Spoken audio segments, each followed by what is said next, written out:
చాలా కాలం క్రితం ఒక దట్టమైన అడవిలో యుధిష్ఠిరుడు మరియు ద్రౌపది ఒక చిన్న కుటీరంలో ఉండేవారు. ఒకప్పుడు వారు గొప్ప రాజభవనాలలో ఉండేవారు.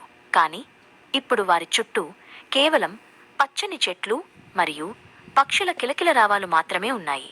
యుధిష్ఠిరుడు ప్రతి ఉదయం సూర్యోదయానికి నమస్కరిస్తూ చాలా ప్రశాంతంగా ఉండేవారు. ద్రౌపది మాత్రం తన మనసులో పాత జ్ఞాపకాలను తలుచుకుంటూ ఉండేది. ఆమె ఒకప్పుడు ధరించిన బంగారు ఆభరణాలు, పట్టు వస్త్రాలు మరియు ఆ రాజభోగాలను గుర్తు చేసుకుని అప్పుడప్పుడు విచారించేది.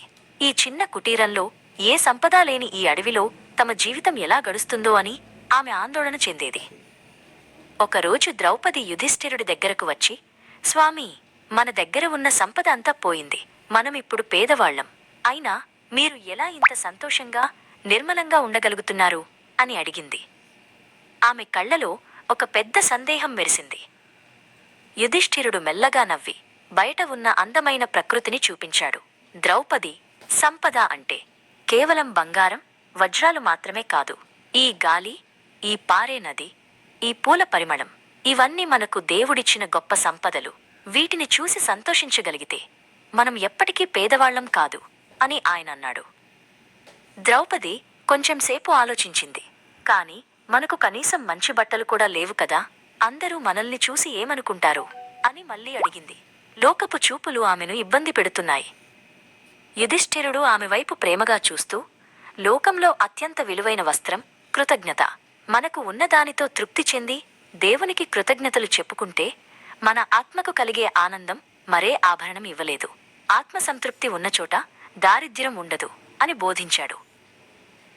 అప్పుడే ఒక ముసలి బాటసారి అలసిపోయి వారి కుటీరం దగ్గరకు వచ్చాడు. అతని పేరు అమర. అతను చాలా ఆకలిగా ఉన్నట్లు కనిపించాడు.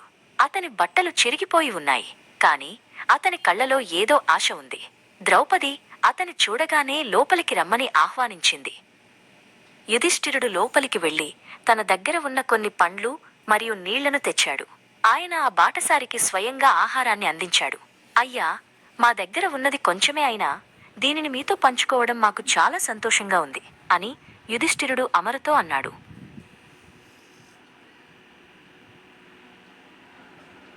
అమర ఆ ఆహారాన్ని ఆనందంగా తిని వారిని దీవించాడు. అతడు వెళ్లిన తరువాత ద్రౌపది మనసులో ఒక వింతైన మార్పు కలిగింది. ఎదుటివారికి సహాయం చేయడంలో ఉన్న ఆనందం ఆమెకు మునుపెన్నడూ కలగలేదు. ఆమెకు తన రాజభవనం కంటే ఈ చిన్న కుటీరమే ఇప్పుడు ఎంతో గొప్పగా అనిపించింది. యుధిష్ఠిరుడు ఆమె వైపు చూసి, చూశావా ద్రౌపది, పరోపకారంలో ఉన్న తృప్తి మరియు ఆత్మసంతృప్తియే నిజమైన సంపద. మన దగ్గర ఏమీ లేకపోయినా ఇతరులకు ఇచ్చే హృదయం ఉంటే మనం ప్రపంచంలోనే అత్యంత ధనవంతులం అని ముగించాడు. ద్రౌపది చిరునవ్వుతో ఆయన మాటలను అంగీకరించింది.